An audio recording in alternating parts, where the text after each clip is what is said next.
Hola, Shalom, ya está ahí nuestro amigo el More Nahum. Bendiciones, Nahum. Bienvenido. Vamos a esperar unos minutos más para que hayan más personas ahí.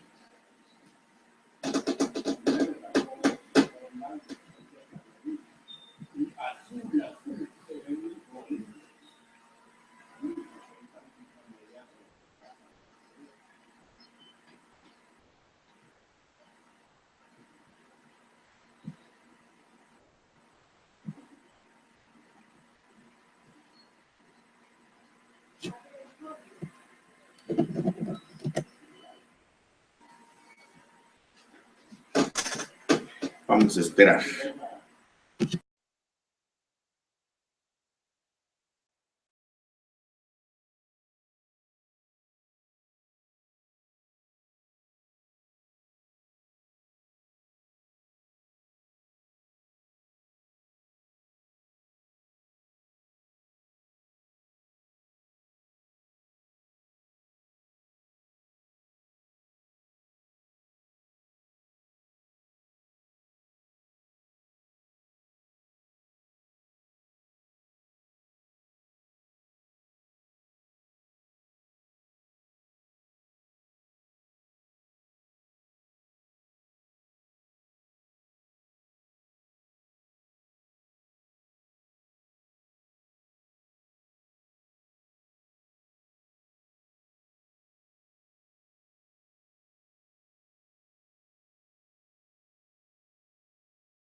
Vamos a esperar unos 5 minutos más para poder iniciar nuestra clase, ¿verdad? La clase del funcionamiento del alma que estuvimos viendo.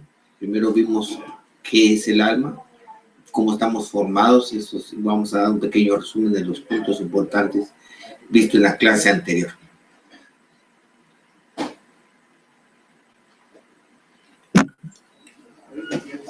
Estamos aquí en la ciudad de Guatemala.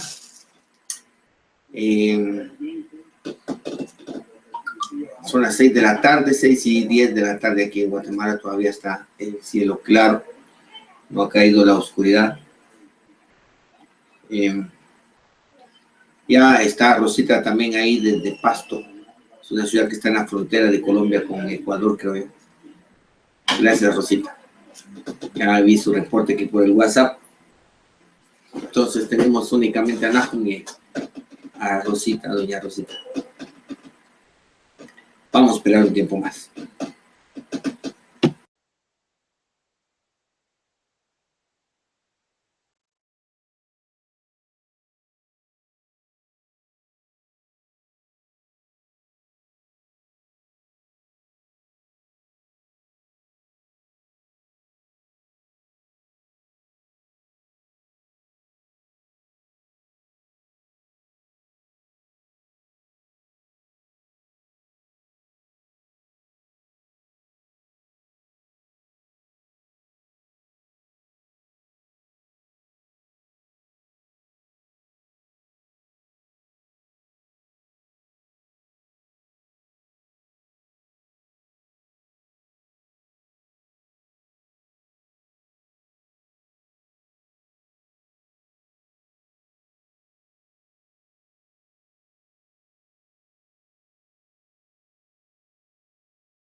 2 minutos más.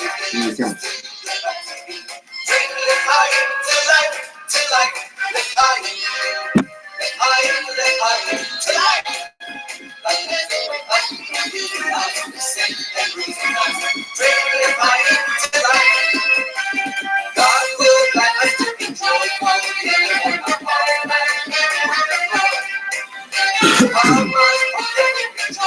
Dana, bienvenida. Armenia, Colombia.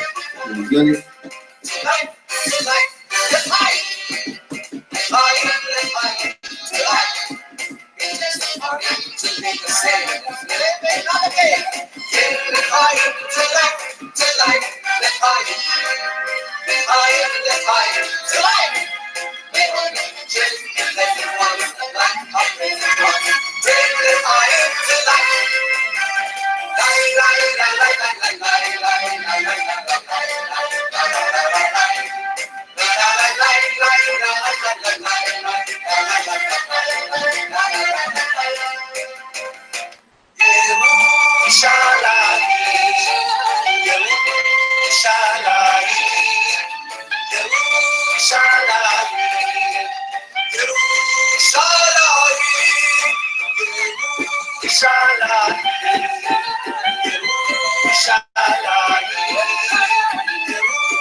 Bueno, señores, vamos a iniciar nuestra clase de ahora.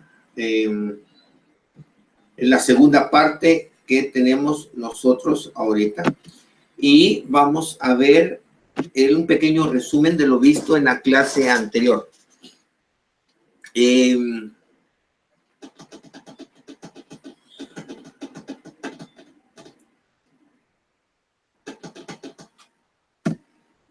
Los puntos vistos tenemos nosotros, vimos que el hombre está formado por 2 elementos, uno espiritual y otro básico, otro físico. Eso lo vimos desde el Bereshit, ¿verdad?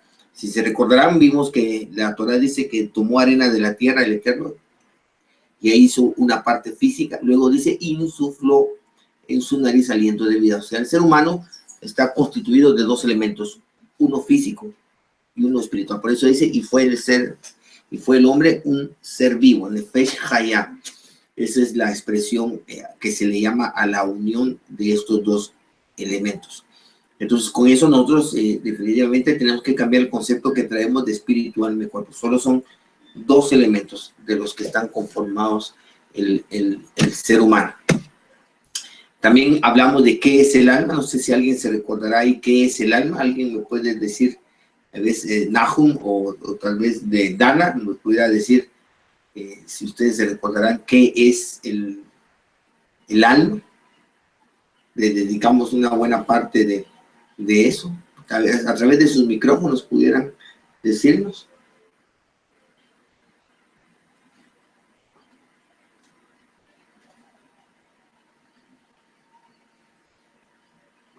¿No se animan?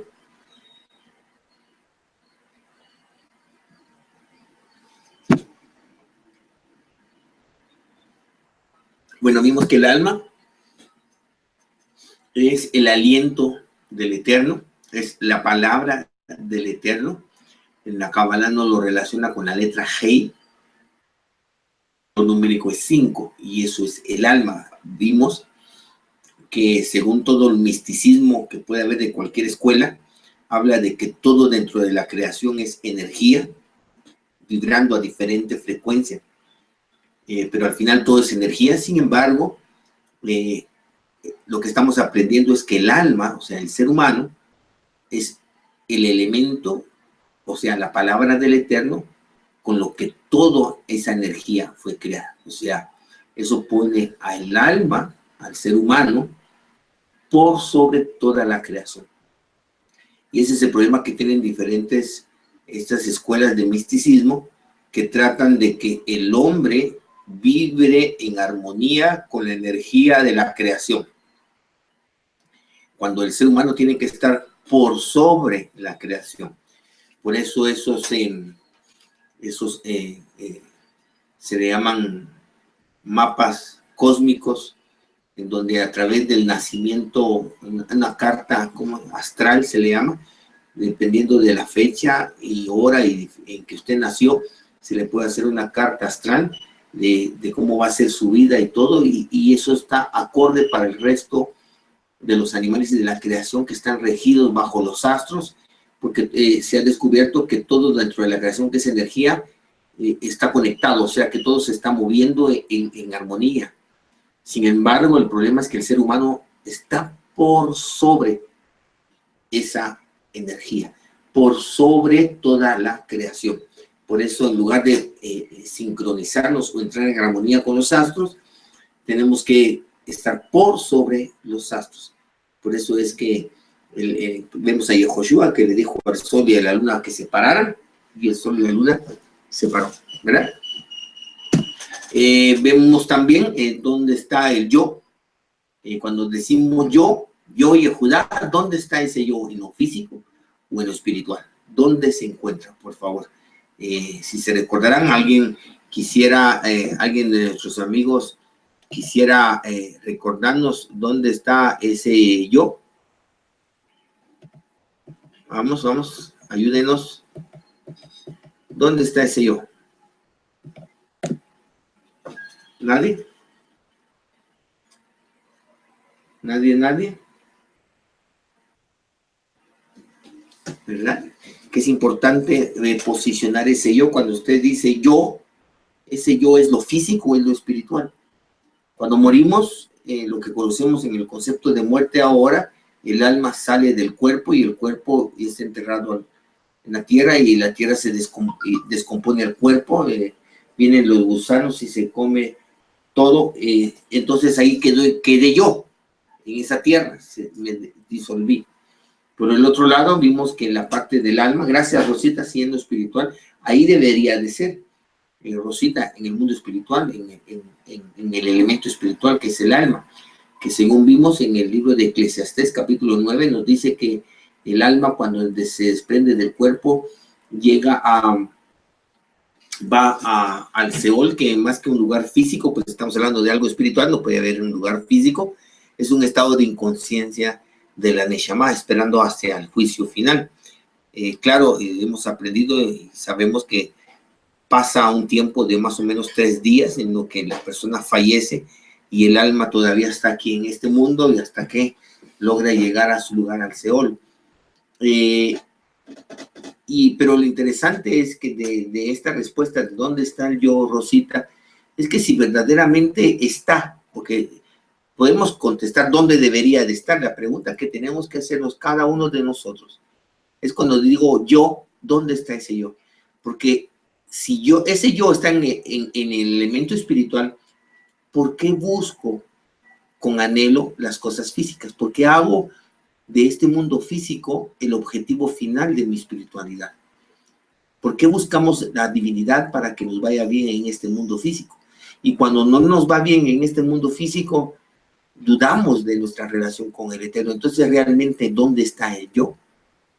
¿Ya? Esa es la pregunta. Debería de estar en el mundo espiritual, en el alma, pero ¿realmente dónde está?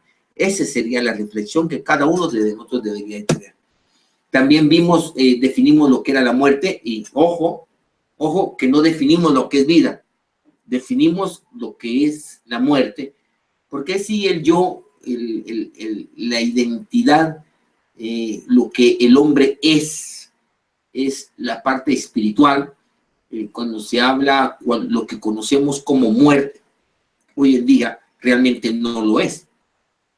Simplemente es el fin del tiempo finito que el Eterno le da a cada ser humano para tener la oportunidad de rectificar. Y con esto se cumple el tercer paso del arrepentimiento. ¿Se recuerdan? Tenemos el primer paso, era el reconocer la falta. Segundo, confesarla. Tercero, rectificar. Y cuarta es la prueba. Me vuelven a poner en el mismo lugar para ver si lo vuelvo a hacer. Entonces, todos los que logren rectificar, y hablamos también acerca de la rectificación, todos los que logren rectificar van a tener una oportunidad en el cuarto paso, que sería el Olam Haba, el mundo por venir, en donde todos vamos a regresar a las leyes, al estado que se tenía en el jardín del Edén antes de que se pecara, para ver si lo volvemos a hacer o no. O sea que también eso nos sirvió para entender que la espiritualidad, el estudio de la Torah, tiene que tener como objetivo el mundo espiritual, no el físico, primero, y segundo, que es rectificar.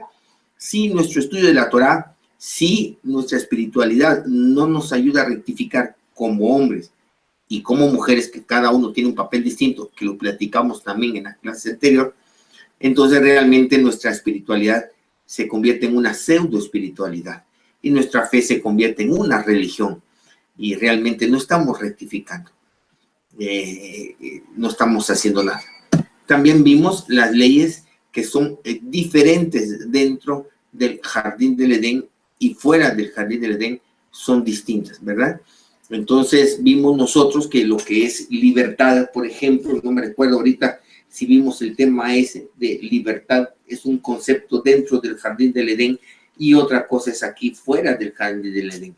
Vimos cómo se cree dentro del hebraísmo y pudimos comprender algunas citas de Rav Shaul en el Nuevo Testamento de por qué las dice, que se cree que Adán y Java se arrepintieron, reconocieron su falta, la confesaron y el Eterno creó este mundo, esta realidad tal y como nosotros la conocemos, con leyes muy distintas a las que habían dentro del jardín del Edén, para darle la oportunidad a Adán y Java y sus descendientes, entre nosotros, de que podamos cumplir con el tercer paso, rectificar, y todos los descendientes del primer Adán que logremos rectificar, pasamos al cuarto paso, que será el mundo por venir. Entonces, las leyes de lo que es muerte, vida, los conceptos de libertad, libre albedrío, una cosa son dentro del jardín del Edén y otra cosa son fuera del jardín del Edén. Y por último también comenzamos a ver las partes del alma. Si se recuerdan que hablamos de que son partes que no se descomponen, o sea, no son partes como de una computadora que puedo quitarle el teclado, puedo quitarle la pantalla y no es así. El alma es un elemento espiritual que viene desde lo más sublime a lo menos sublime. Entonces estamos hablando que hay una degradación hasta del alma hasta que llega a tener contacto con el mundo físico, que es la sangre, si se recordarán ustedes. Porque por eso la Torah dice que el Nefesh, traducen como vida, en Vaikra 17, está en la sangre. Porque eso espiritual del alma, de lo más sublime hasta lo menos sublime, hasta que tiene contacto con la materialidad, y así es como vivifica lo físico, y eso ese punto de encuentro es la sangre. Entonces nosotros vimos el verbo que también estudiamos acerca del verbo crear, formar y hacer, que son utilizados acerca del ser humano, y también el profeta Yeshayahu, Isaías lo menciona, que son en hebreo Bará, Yatzar y Asá. Están relacionados Bará con Neshama, Yatzar con Ruach y Asá con Nefesh, que son las tres partes del alma. Entonces tenemos en hebreo al alma se le llama Neshama, pero tenemos que tener cuidado porque Neshama también es una parte de la Neshama, ¿verdad? Tenemos Ruach y Nefesh. La Neshama físicamente se encuentra en el cerebro, la Ruach está en el corazón y el Nefesh en los instintos y sangre. Su función de la Neshama es el intelecto, el discernimiento, la Ruach están las emociones y en el Nefesh están los instintos. No sé si podría decirme si estamos bien, si me olvidó algo que hayamos tocado en el otro, en la otra clase anterior, si me pudieran hacer favor.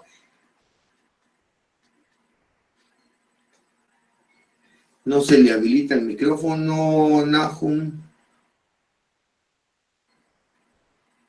¿Puede hablar ahorita, Nahum?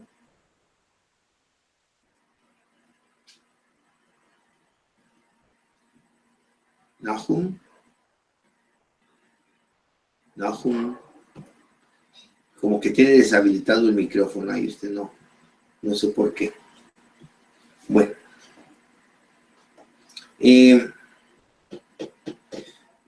¿Hay algo que se me ha olvidado, Dana, doña Rosita, Nahum, por favor? A mí se me olvida algo de lo que vimos la semana pasada.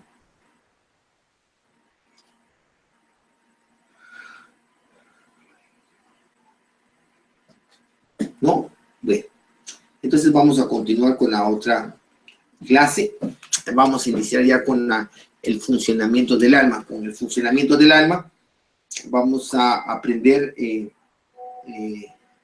todo lo de cómo funcionar. Nos vamos a aprender a conocer.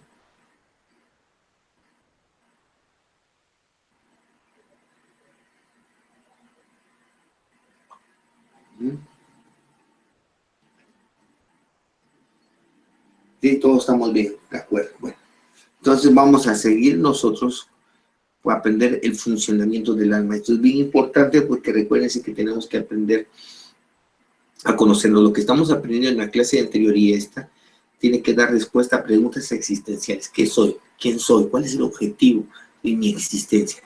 Si no encontramos respuestas a estas preguntas, realmente no hemos iniciado una verdadera espiritualidad.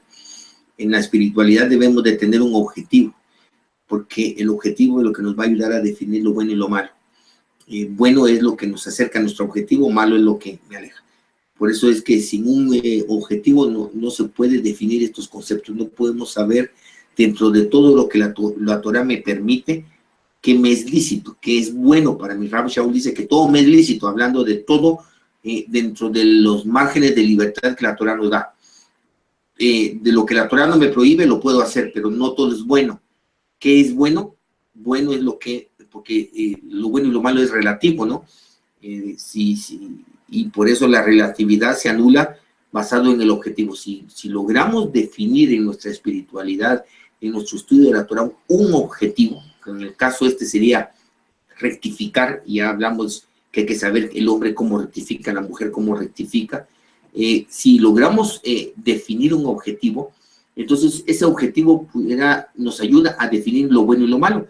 Dentro de todo lo que la Torah nos permite, ¿qué es bueno o malo? Bueno es lo que me acerca al objetivo, malo es lo que me aleja del objetivo. Por eso una espiritualidad sin objetivo no es espiritualidad. Y eso es lo importante que tenemos nosotros que aprender de esta clase. Bueno, vamos a iniciar entonces nuestra clase de la espiritualidad, ¿verdad? Entonces tenemos aquí nosotros el funcionamiento del alma. No voy a entrar a lo que es la Sefirot, porque eso haría más complicado lo simple. Recuerden que yo trato de simplificar todo. Todos han escuchado acerca de la Sefirot y quiero explicarles básicamente a qué se refieren las Sefirot. Toda emanación del Eterno, óigase, toda emanación del Eterno está conformado por 10 Sefirot. Eso es en el mundo espiritual. Entonces, la creación física y espiritual, la creación física y espiritual es una emanación del Eterno. Entonces, toda la creación está conformada por estas 10 Sefirot. Inicia desde el Keter, que es lo que tenemos hasta arriba, Keter, y la última emanación, la última es de esta emanación es Malhut, que es reino. Corona, Keter y reino, Malhut. Entonces, por ejemplo, imagínense que todo el mundo físico, la realidad tal y como la conocemos, el universo, sus planetas y todo lo que nos enseñan los de la NASA, que existen, todos los astros, es nada más Malhut. Hay toda una secuencia espiritual previo a la obra final que nosotros vemos. Por eso es que también se enseña que la realidad, el 100%, de que la materialidad solo es el 1% de la realidad, ¿verdad? Solo es el 1% de la realidad. O sea que si nosotros en nuestro egoísmo buscamos realizarnos dentro del mundo físico, dentro de todo lo que este mundo físico nos pueda dar, entonces solo estaríamos buscando el 1% de toda la realidad. Entonces, todo lo que alcancemos dentro de este mundo físico seguirá dejándonos vacíos, porque del 100% solo estamos buscando el 1%. ¿Y cuánto de ese 1% podemos alcanzar? Por eso es que el rey Salomón escribió en su libro de Eclesiastés, imagínense, él tuvo más de 1000 mujeres, tuvo caballos, riquezas, honor, sabiduría, todo, y finalmente escribe: vanidad de vanidades, todo es vanidad. Se da cuenta que todo lo que este mundo pueda darnos es tan solo el 1% del vacío que hay en nuestro ser, y entonces es mal negocio dirigir toda nuestra energía en buscar únicamente el 1%. El 99% del vacío que está en nuestro interior está en el mundo espiritual. Y por eso es que el objetivo de toda espiritualidad debe estar en el mundo espiritual. Entonces, así como vimos nosotros, voy a regresar otra vez al video porque a veces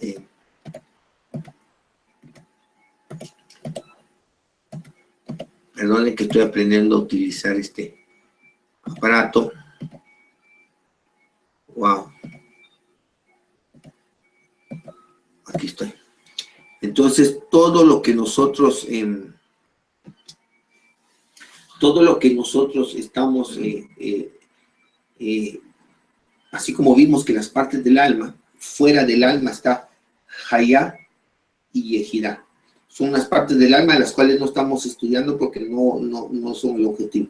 Pero las partes que están dentro del alma son las que nosotros podemos conocer, controlar, que es Neshama, Ruach y Nefesh, haz que la parte menos sublime.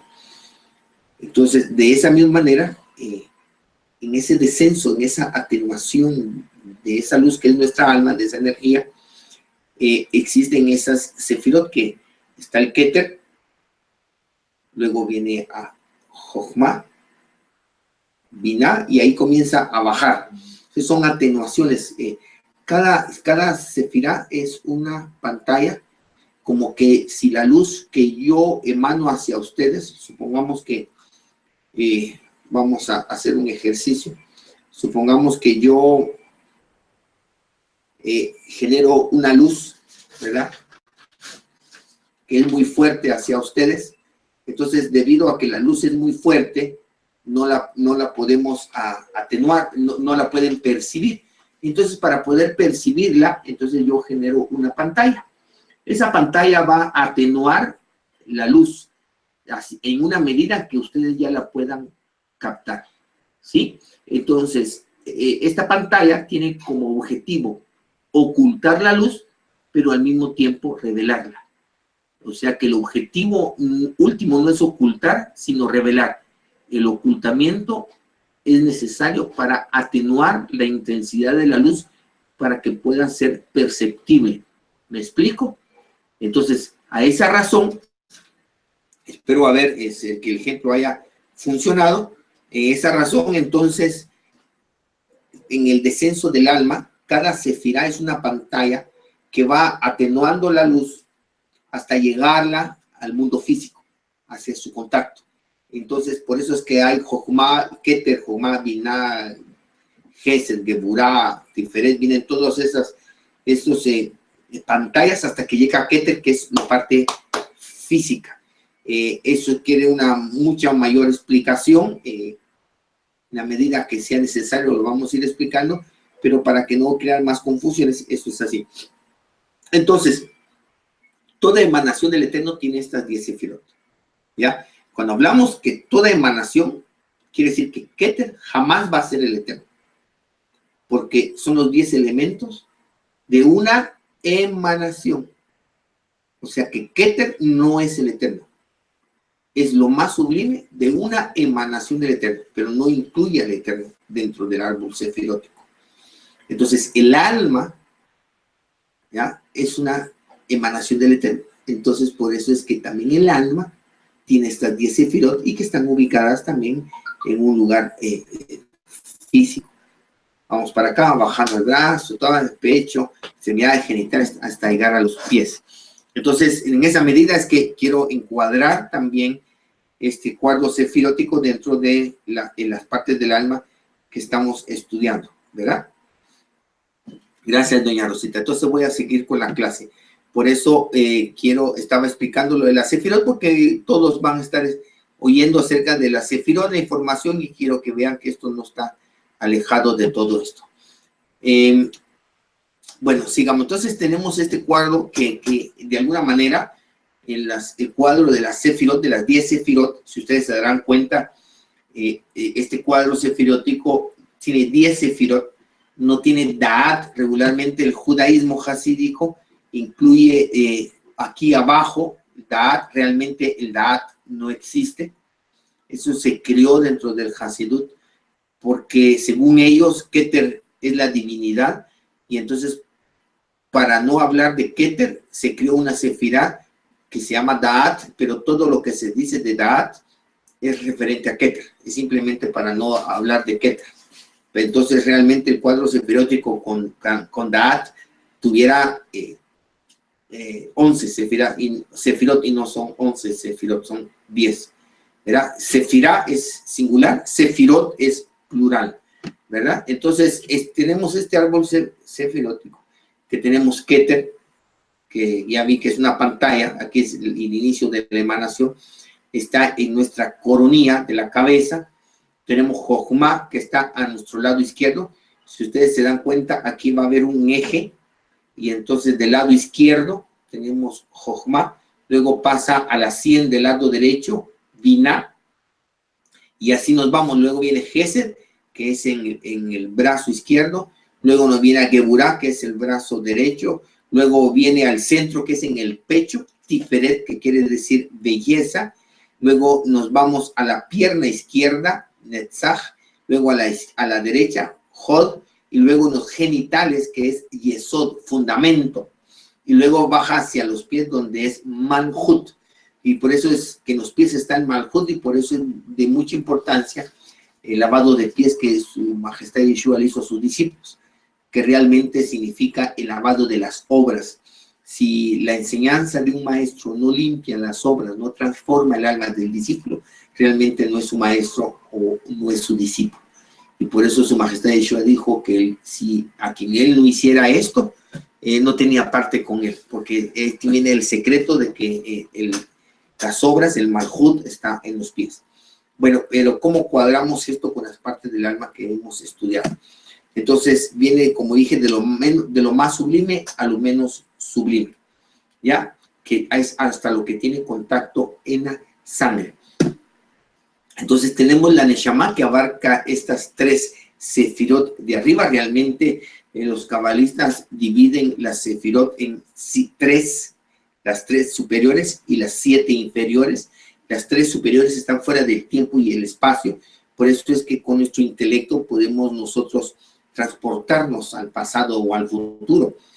Por ejemplo, cuando yo me recuerdo de algo que sucedió hace mucho tiempo en un lugar muy lejano de donde estoy actualmente, puedo sentir un poco de lo que experimenté hace mucho tiempo en un lugar muy lejano, porque estas sefirot que están en la cabeza están fuera del tiempo y el espacio.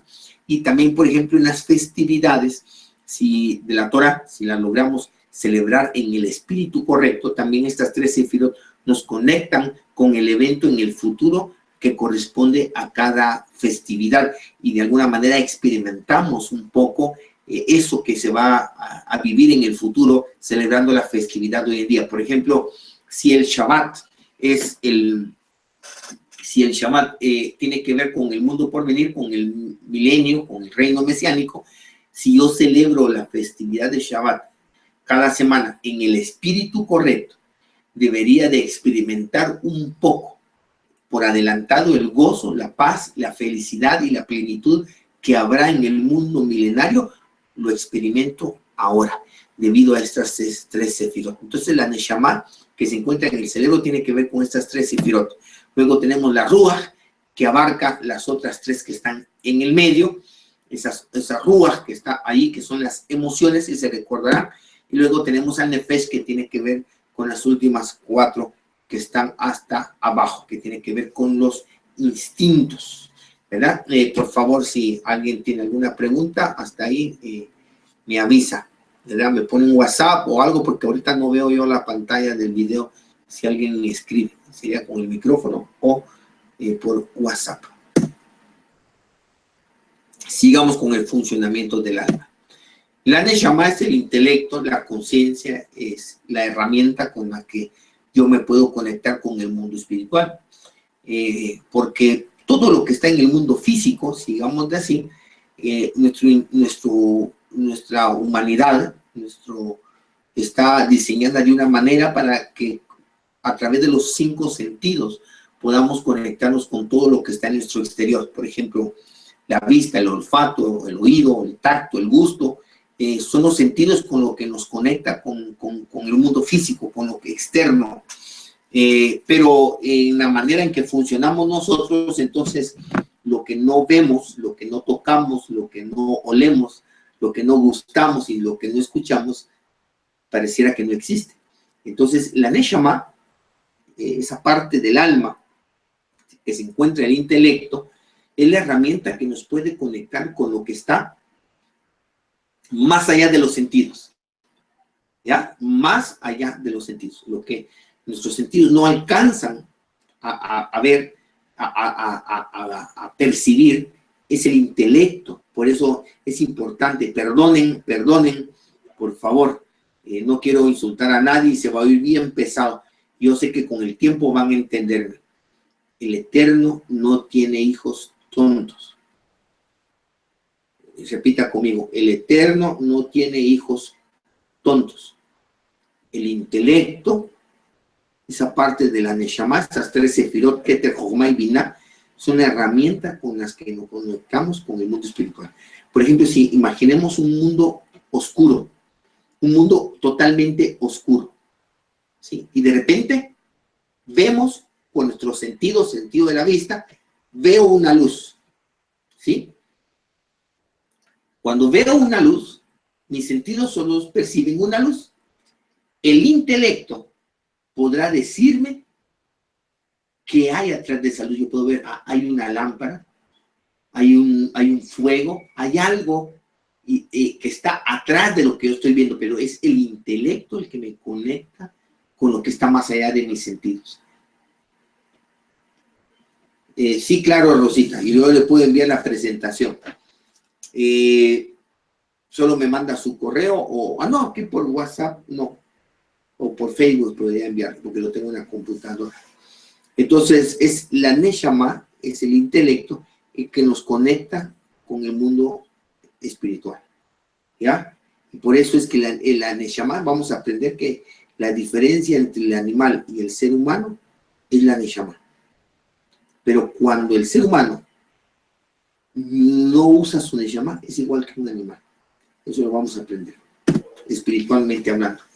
Luego tenemos las ruach, que son las emociones, ¿verdad? Se recordarán que son las emociones. Y luego vamos a ver el nefesh, que son instintos, ¿verdad? Está la fuerza de los instintos. ¿Hay alguna pregunta hasta ahorita? Voy a ver si regreso al video, por favor.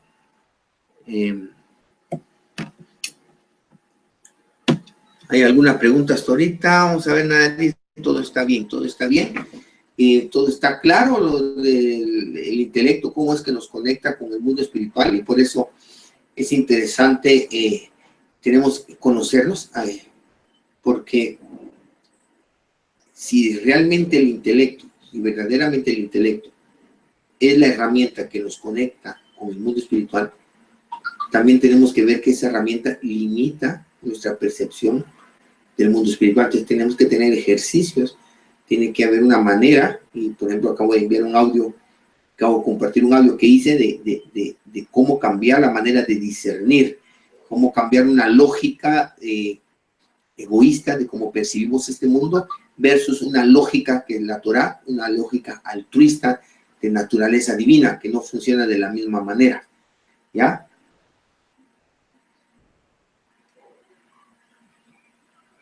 ¿Cómo se puede poner en desarrollo la Neshama? Eso es lo que vamos a aprender.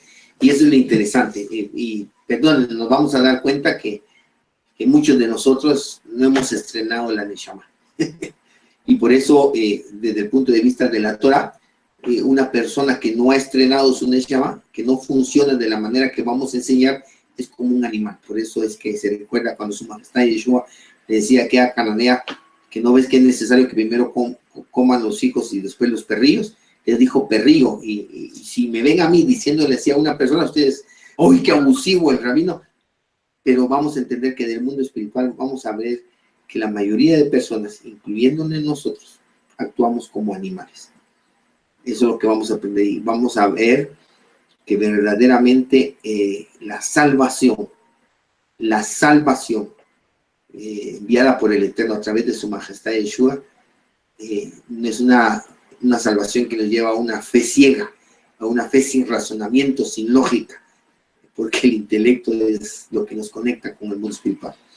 No es creer por fe, como creyendo algo que no puedo razonar, que no entiendo, sino más bien tener fe en lo que he creído, una creencia que he alcanzado a través de un razonamiento. Pero vamos a ver que no es un razonamiento egoísta de cómo percibimos este mundo, sino la lógica que es muy distinta. Y ahí donde nosotros tenemos que ir educándonos para ir mejorando, pero sin esta educación nos va a pasar igual que la vez pasada. Creíamos que éramos hijos, pero nos comportábamos como hijos del demonio, ¿no? Es como un gato que se cree gato y de repente ¡wow! ¡Wow! Pero no que eres gato, pues sí, pero se me salió. Entonces hay hijos de Dios que se creen hijos de Dios, pero actúan como hijos del demonio, ¿verdad? No tratan bien a su esposa, no tratan bien a sus padres, no tratan a sus hijos. Entonces al final, ¿qué somos? Y eso es lo que estamos aprendiendo aquí. Bueno, ya que no hay más preguntas, no hay preguntas, perdón, no, es que voy a retornar a la clase. Bueno, entonces seguimos con esto. Entonces vemos esta Neshama que viene desde lo más sublime a lo menos sublime. Entonces llegamos hasta el punto de la materialidad que ya vimos nosotros que está en la sangre. Y todo esto nos ayuda para entender, por ejemplo, que cualquier acto, voy a regresar otra vez para que vean ustedes que cualquier acto que yo haga, por ejemplo, si ya tengo el video ahí, ¿verdad? Por ejemplo, si yo hago así, un simple movimiento, ese sería el Malhut. Pero antes de cada movimiento, antes de cada acto y cada palabra, hay toda una cadena espiritual para que solo lo que uno ve es el movimiento. Pero hay una intención, hay un objetivo, y todo eso está atrás. Por eso es que antes de cada acto hay un pensamiento que lo antecede, hay una intención, y eso es lo que vamos a aprender, que la guerra espiritual no está afuera, no está en el acto, sino está en la causa, en el interior, en el deseo. Eso es lo que vamos a aprender. Voy a compartir otra vez la presentación, perdón. Entonces, seguimos nosotros. De la pura materialidad es lo que estamos haciendo, estamos elevando nuestros niveles de conciencia hacia la espiritualidad real, donde el Keter está conectado con su fuente de vida. Sí es como funciona. Entonces, está el Ein Sof como una fuente infinita que da vida a todo, es la fuente de vida de toda la creación, y cuando se conecta con el Keter, y entonces comienza a funcionar esto de una manera adecuada, entonces la Neshama envía movimiento a la Ruach, Ruach envía orden al Nefesh, y así es como se mueve el cuerpo humano. Ahora, quiero hacerles la aclaración que así es como funciona el alma de Adán antes de pecar. Estamos hablando del funcionamiento real de la Neshama. Vamos a ver que el ser humano que conocemos hoy en día, usted y yo, estamos muy por debajo de esto. Eso es lo que vamos a aprender ahora. Entonces nosotros vemos que tenemos el mundo animal, por ejemplo, en el Kabbalah, en la espiritualidad, en el misticismo hebreo, por ejemplo, una planta no es un ser vivo. Para que entre dentro del ser vivo tiene que tener un nefesh, un instinto que hace que el animal se mueva. O sea, tiene que haber un deseo, una necesidad que obligue al animal, al ser vivo a moverse por las coordenadas de tiempo y espacio. Una planta no se puede transportar, una planta no puede moverse, no tiene deseo. En Kabbalah no es un ser vivo, perdonen, no es un ser vivo en las plantas ni el mundo mineral. El mundo del ser vivo, perdón, inicia con los animales. Entonces los animales solo tienen nefesh, solo tienen instintos. Ellos funcionan en base a instintos, ¿verdad? Ese es el mundo animal. El mundo animal no tiene de ahí para arriba lo espiritual. Entonces, ¿por qué? Porque el mundo animal le falta conciencia del hombre a estos niveles, lo hacen semejante a los demás. Por ejemplo, el ser humano, vamos a aprender nosotros que regularmente funciona en base a instintos y todo lo que lo hace funcionar es en base a instintos. Entonces, cuando el ser humano funciona en base a instintos y emociones, está sujeto, reacciona y vive y actúa basado en emociones e instintos, es un animal. No piensa, no razona, le hace daño a las personas que ama, por ejemplo, ¿verdad? Trata mal a su esposa, trata mal, le falta el respeto a su esposo o a sus padres, pero sin embargo, él dice que ama, y eso no es coherente, porque nadie provoca un daño a alguien que ama. Entonces eso demuestra que la Neshama está desconectada, no manda. ¿Ya? Realmente hay algo que lo gobierna, que son los instintos y las emociones, y eso es igual que un animal. Permítame, voy a escuchar un audio de...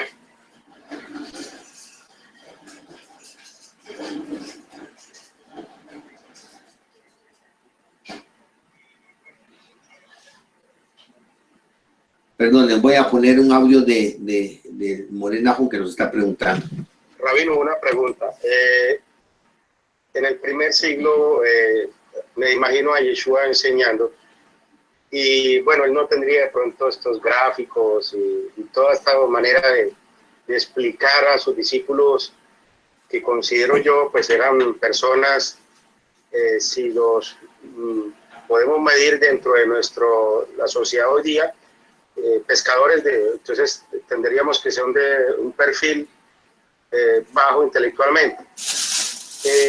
De allí que al ellos seguir las enseñanzas de Yeshua y caminar como él quiso, de pronto que ellos entendieran la Torá y cómo vivir en comunión con el Eterno, ¿cómo se puede explicar eso que sucede allí, de poder entender esto, digámoslo así, de una manera sobrenatural? Porque yo estoy viendo que si nosotros hoy cogemos la minucia del asunto, o sea, parte por parte, y miramos la Sefirot, pues tenemos que estudiarlo nosotros mismos.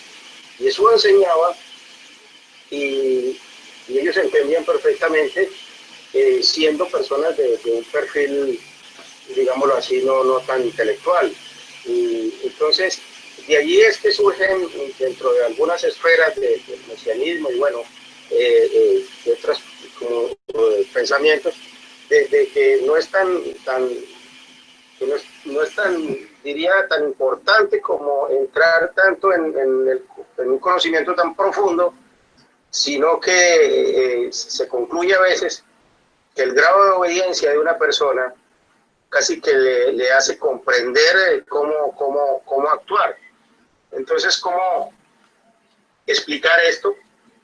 Porque entiendo perfectamente, y con esto pues no estoy replicando la enseñanza o rechazándola, por el contrario, muy importante, pero siempre me he preguntado cómo si una persona no conoce esto de la Sefirot y cómo funciona el alma y todo esto, cómo vivir o cómo buscar su salvación, digámoslo así, cuando se le puede dificultar entenderlo pues, de una manera tan intelectual, y sin embargo los primeros hombres seguidores de Yeshua, o personas humildes, pues simplemente obedecieron y uno entiende pues de que están dentro de la línea de los llamados a ser no solamente seguidores de él, sino que pues llegaron a ser también sus salvos, ¿no? Digámoslo así. Es la pregunta.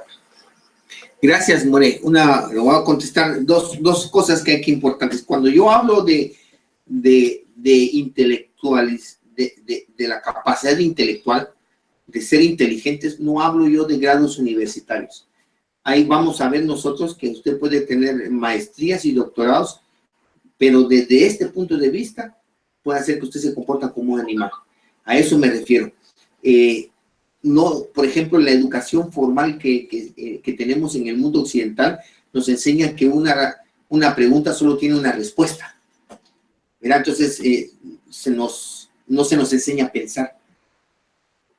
Solo se nos enseña a retener y a manejar información, pero no pensamos, no discernimos, no cuestionamos. 2 más 2 es 4. Si usted pone 5, le ponen 0. Entonces usted no puede pensar. No le dan la opción de, ¿por qué crees que 2 más 2 es 5? No le dan chance. Entonces, en la educación formal, el problema que se tiene es precisamente que no se sabe pensar. No se puede analizar. No estoy hablando, alguien que tiene un coeficiente intelectual alto no necesariamente es licenciado en alguna ciencia. Ustedes se dan cuenta que los mayores que han desarrollado tecnologías nuevas no tienen educación formal, precisamente porque está demostrado que en el momento que usted pone a un niño tiene 100% de creatividad, usted lo pone a estudiar en una educación formal, en un colegio, en una escuela, y a los 3 años su creatividad se reduce un 50%. Entonces, cuando queremos entender que el coeficiente intelectual no tiene nada que ver con el estrato social y con la educación formal, no tiene nada que, entre menos educación formal hay, más se desarrolla la creatividad y la capacidad de poder conectarnos con algo que está más allá de los 5 sentidos. Eso es de ese nivel. Un campesino puede ser más inteligente que un gran profesional de la ciudad. En este sentido es lo que yo me refiero. Inteligencia no es la capacidad de retener información. No ese es el concepto de inteligencia. Y, por otro lado, los discípulos de Su Majestad Yeshua, aunque eran pescadores, que usted le llama estratos sociales bajos, estas personas eran sumamente inteligentes. El libro de Yohanan, por ejemplo, el Evangelio de Yohanan es eminentemente místico. Si usted no conoce nada de esto, de Ein Sof Neshama, no va a entender el libro de Yohanan, por lo menos de una manera completa. ¿Ya? Cuando él dice que en el principio era el verbo, y el verbo era la palabra, y la palabra estaba con el Eterno, y todo eso, sin estos conocimientos, ellos los tenían, aunque eran de estratos bajos, ellos tenían estos conocimientos.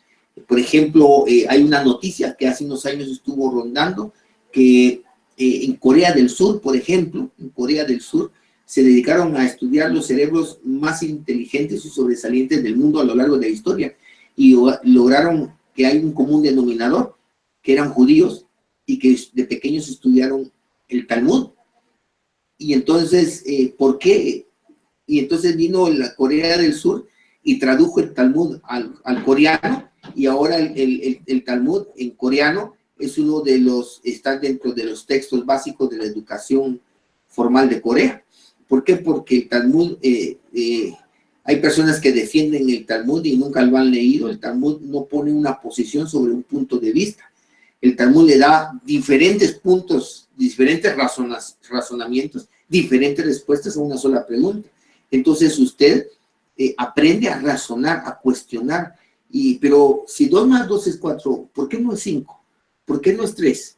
¿Y qué tal si a veces es 4, pero si lo vemos al revés? Entonces el intelecto comienza a entender, está entrenado a saber que una pregunta no tiene solo una respuesta. Y entonces está aprendiendo a buscar siempre otras maneras, a buscar más allá de lo establecido. Esas son las personas, ese es un intelecto. Por ejemplo, usted ve en los campesinos, usted ve en los obreros, que cuando no tienen una herramienta, cuando no tienen lo que necesitan, son ingeniosos y crean, como decimos aquí, un chapuz, hacen algo para que funcione, esa creatividad no la tiene una persona de educación formal. Esa inteligencia no tiene que ver con los estratos sociales. Esa inteligencia de la que estamos hablando aquí no tiene que ver con los títulos universitarios que una persona alcance. No sé si me logré explicar. Por favor, Nahum, contésteme ahí por el WhatsApp, que aquí lo tengo. Dana nos pregunta. Ok, ahí estamos. Entonces, de alguna manera también, para poder contestar la pregunta de Nahum, el Rabbi Zuckerberg nos enseña que en toda agrupación, en toda comunidad, en todo conglomerado hay 3 niveles de personas. Están los creyentes, están los entendidos y están los sabios. ¿Cómo podemos nosotros comprender esto? Entendidos son aquellas personas que no manejan información, simplemente se les da la información y actúan basado en esa información. Todos, cuando iniciamos un estudio, cuando iniciamos una cultura, como nosotros cuando venimos a la Torah, entramos a un mundo de creyentes. Se nos dijo esto es así, lo hicimos, ¿verdad? Todo, en toda escuela, en toda línea de aprendizaje, siempre se inicia a través de la imitación.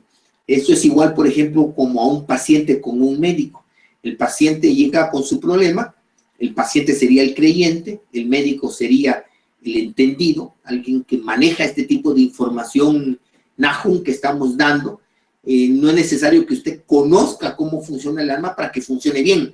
No sé si me explico, pero cuando usted hay algo que no le pasa bien, algo que no está funcionando, usted no va a poder solucionar su problema. Tiene que ir con un entendido que maneje la información que usted no maneja para que le auxilie cómo corregir algo. No sé si me explico.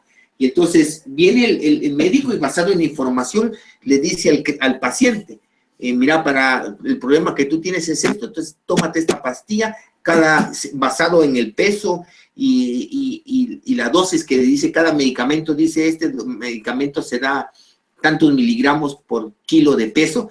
Entonces él ve la edad, ve el peso, entonces le dosifica basado en la información que él maneja. Y el creyente, que es el paciente, solo se toma la pastilla, no anda preguntando, mire, ¿qué contiene la pastilla? ¿Y cuáles son sus efectos secundarios? ¿Y qué pasa si me trazo? No, él simplemente obedece y funciona, y sana. No sé si me explico. Entonces tenemos a un creyente siempre en las congregaciones y siempre todos iniciamos dentro de la Torah a un nivel de creyentes, ¿ya? Luego tenemos los entendidos, que son como los médicos, que ya manejan información y que ya pueden ayudar a los entendidos. Es más, su función es mediar entre los sabios y los creyentes. Los sabios, en el ejemplo de la medicina, podrían ser los científicos, que andan descubriendo, es quitando la cubierta, o sea, no están inventando nada, están descubriendo leyes, principios, para generar, para conocer leyes, principios de cómo funciona la vida, y entonces ellos establecen normas, leyes, información que transmiten a los médicos para que ellos puedan ayudar a los creyentes, que son los pacientes. Así son los sabios dentro de la Torah. Dentro de la Torah son los sabios que están escarbando en el mundo espiritual, están descubriendo leyes, principios, y están pasando información, codificando información hacia los entendidos, para que los entendidos puedan manejarla y ayudar a los creyentes. Entonces, en toda congregación, en todo conglomerado, dentro del pueblo de Efraín, tienen que existir estos 3 niveles. Tienen que estar los sabios, tienen que estar los entendidos y tienen que estar los creyentes. Y en esa medida es que vamos creciendo. No es que el creyente siempre sea creyente, sino que es necesario que siga creciendo a entendido, porque solo cuando es entendido puede ayudar a otro creyente, ¿verdad? Ese es el asunto. Permítame, voy a poner otra pregunta del Morenajo. Ok, Rabino, sí, no, yo lo entiendo perfectamente. Solo pues que se me genera la duda, y cuando de pronto hago el paralelo con en relación del tipo de seguidor de Yeshua, ¿cierto? No escatimo pues las capacidades de ellos, simplemente que lo que estoy por comprender es que esto que usted nos está enseñando ya hacía parte de ellos mismos, simplemente pues que hoy ese conocimiento se ha alcanzado se ha podido entender y se ha hecho la trazabilidad de ese conocimiento para que de una cultura como la hebrea, ¿cierto? De un verdadero yehudí, de un verdadero hebreo que sigue de un verdadero converso a Elohim, y esa interpretación de ese modo de vivir, de ese pensar, de ese interpretar el plan divino, pues simplemente estaba en ellos, simplemente, solo que hoy se ha logrado a través de la misma Torah y los escritos pues, que existen, se ha logrado interpretar y registrar ya para una enseñanza, ¿no? Como la inquietud que tenía. Luego, también otra pues, inquietud que surge es que normalmente es muy interesante el tema, solo que uno piensa de una u otra manera cómo hacer entender a una persona que apenas se está iniciando, ¿cierto? Y de pronto usted tiene la experiencia con las personas que frecuentan la sinagoga, para que de una u otra manera vayan comprendiendo estos temas y lo orienten por el lado que es, ¿cierto? Y no de pronto se desanimen pensando que es algo pues tan profundo a lo que ellos no tienen la suficiente capacidad, digámoslo así, para entenderlo. Y se lo hago porque yo alguna vez le comenté a usted algo al respecto y lo hemos tenido como experiencia. Gracias, More. Sí, así es. Mire, y eso precisamente es el don del maestro, que es un don, no es como que aquí estudie para rabino o estudie para maestro de Torah y se gradúe, es un maestro, porque para mí el magisterio dentro de la Torah es un don, es una vocación, es un don que el Eterno le da a ciertas personas, no solo de discernimiento, sino de la capacidad para poder transmitir la luz, por eso la sefirot, ¿no? Para poner pantallas y que cada quien, por ejemplo, dentro de una sinagoga uno tiene diferentes estratos sociales, diferentes culturas, diferente todo, y uno tiene que dar una enseñanza que abastezca la necesidad de conocimiento de todos los niveles que hay dentro de un conglomerado. Por eso se explica con términos para las personas que puedan manejar la información, pero también tiene que explicarse de una manera simple para otras personas que no pueden manejar o que no quieren o por el momento no tienen la capacidad de manejar la información, pero sin embargo pueden saber cómo funciona, ¿verdad? Pero aquí, por ejemplo, yo transmito toda la información y dentro de ustedes van a haber creyentes, van a haber entendidos y el entendido va a entender cierta información. Sin embargo, el objetivo final es que también el creyente aprenda y no es necesario que maneje toda la información para saber no tenga un problema, pero sí dentro de un conglomerado como el pueblo de Efraín tiene que haber entendidos, porque el creyente cuando tenga un problema no va a saber cómo solucionarlo, usted tiene que ir con alguien que pueda ayudarlo a solucionar un problema, y ahí donde también vienen los maestros y vienen diferentes grados, y también tienen que haber sabios que están desmistificando leyes, principios, pasando información para los entendidos y que los entendidos puedan ayudar a los creyentes, ¿verdad? Entonces, el funcionamiento del alma, en la psicología hebrea, habla acerca de como una diligencia, lo tenemos en nuestra pantalla, es una diligencia donde la fuerza que mueve a los caballos, ¿sí? La fuerza que mueve a los caballos, a la diligencia, es el nefesh, son los instintos, la fuerza que nos mueve. Por eso es que si estamos en esa energía, ese instinto, cuando me van a dar un golpe, yo rápido tengo un reflejo y me cubro o me tiro. Ese es algo que está instintivo, que está en el nefesh, la fuerza que nos mueve. Y luego tenemos, por ejemplo, el cochero, vendría a ser las emociones, es que imprime dirección y fuerza a los caballos, está por sobre los instintos, porque por ejemplo cuando estoy triste, cuando estoy deprimido, por ejemplo, me tiran un golpe y yo no tengo ni reflejos. Eso nos demuestra que los instintos están supeditados a la emoción. La emoción dirige a los instintos. Es como el cochero que le da velocidad, mengua la velocidad también de los animales y les da dirección también. Y les da dirección. Y por el otro lado tenemos al pasajero, porque, por ejemplo, en un momento en que el camino de esta diligencia se divide en dos, ¿hacia dónde va a tomar el camino? ¿Quién va a decidir si ir a la izquierda o a la derecha? ¿Los caballos o el cochero? Y no, el que va a decidir es el pasajero, porque él es el que sabe a dónde va y a qué horas tiene que estar ahí. Por eso le puede decir más rápido o más lento, ¿verdad? ¿Hacia dónde?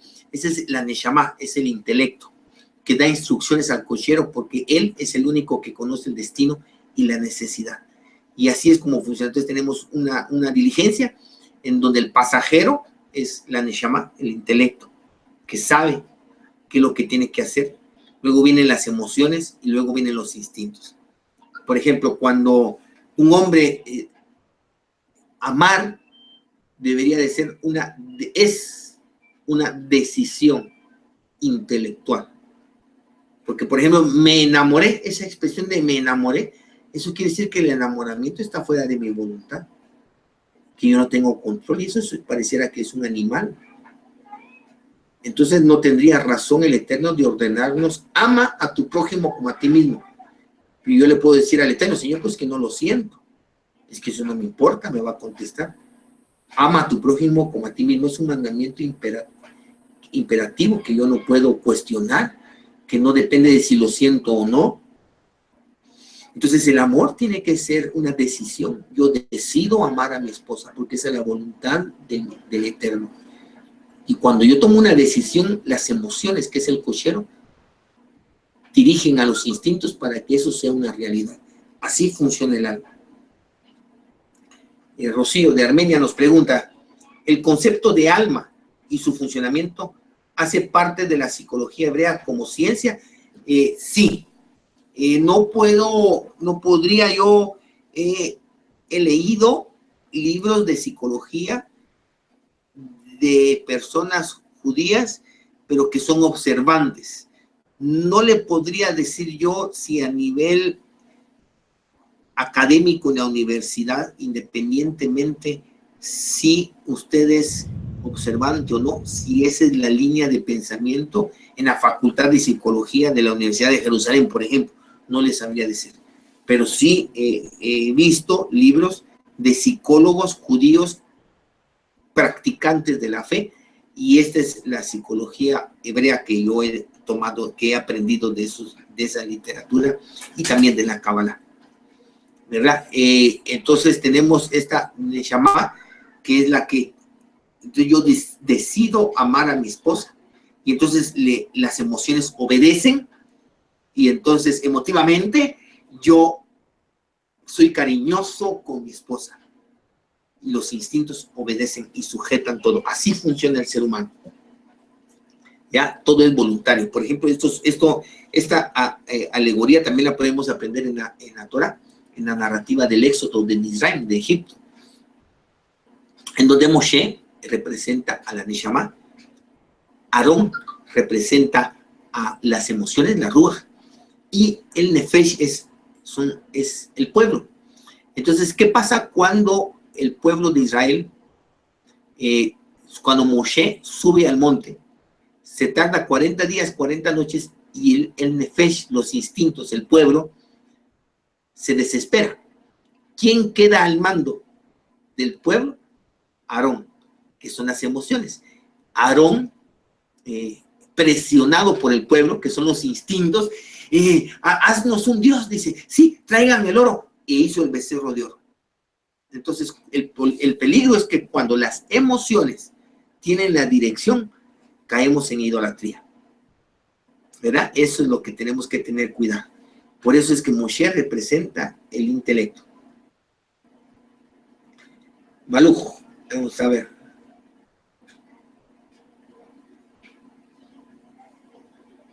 Dice Baluch, aquí de Milpas Altas, en Guatemala, dice, mi pregunta es la aplicación de la Torah obviamente debe de alcanzar todo el funcionamiento del alma, es algo que debe permanecer en todos los niveles del alma, o debe subir hasta la parte elevada del alma, todo. Lo que estamos hablando ahorita, Maluj, es el funcionamiento del alma adecuado. ¿Cómo funciona el hombre que el Eterno creó, Adán y Java? Nosotros estamos muy por debajo de esto. Ahorita vamos a ver cómo funciona una persona esclava de su egoísmo, que es distinto, ¿ya? Pero así debe de funcionar. Y es importante saber cómo debemos de funcionar para poder detectar cuánto nos hace falta para llegar a funcionar así, cómo detectar un problema en nuestro funcionamiento, pero para poder detectarlo tenemos que saber cuál es el correcto funcionamiento. ¿Ya? Por ejemplo, como un mecánico, cuando está yendo un motor, le oye un ruidito y dice, ah, ya sé lo que está mal, ¿verdad? Pero si no sabe cuál es el ruido original de un motor sin problemas, no podría saber solo al oír si tiene un problema el vehículo, ¿no? Y cuál es el problema. Entonces, aquí estamos aprendiendo cómo funciona el diseño original del alma, ¿verdad? Ese es verdaderamente. Tengo otra pregunta del Morenajo. Shalom, Rabino. Entonces podemos comprender de que toda inclinación al mal y toda inclinación al bien, pues es parte de un proceso, digámoslo así, de pensamientos que terminan procesándose en el corazón y bueno, llevándose a la materia, ¿cierto? A la materialización. De allí que es necesario conocer el alma y todos los elementos que allí se involucran para empezar como de cierta manera neutralizar esos aspectos como que terminan definiendo el proceso, como lo explicaba usted con el cochero y las emociones, ¿cierto? El pasajero y el intelecto. O sea, todo acto que sea hacia el bien o hacia el mal va a tener un proceso que es necesario conocer ese proceso y asimismo conocernos a nosotros mismos, conocer nuestra neshama, cómo funciona, para poder saber qué elementos intervienen y cómo controlar. No sé si estoy comprendiendo. Así es, Morenajo, así es, porque, por ejemplo, ¿cómo podría explicar una persona que ama a su esposa, pero no la trata bien o de repente la ofende? ¿Ya? Entonces la pregunta es, ¿cómo puedo hacer que yo provoque daño a la persona que amo? ¿Qué lógica tiene un amor que provoca daño tanto al ser amado como al ser que está amando? Eso no es correcto. ¿Ya? ¿Cómo puede hacer que yo decidí amar a mi esposa para siempre, pero de repente siento desprecio? Entonces quiere decir que mi decisión intelectual no está influyendo sobre mis emociones y sobre el nefesh. Entonces quiere decir que algo está funcionando mal. El problema es que cuando no conocemos el funcionamiento adecuado, creemos que así son las cosas. Por ejemplo, es como le pongo el ejemplo del vehículo. Cuando vemos nosotros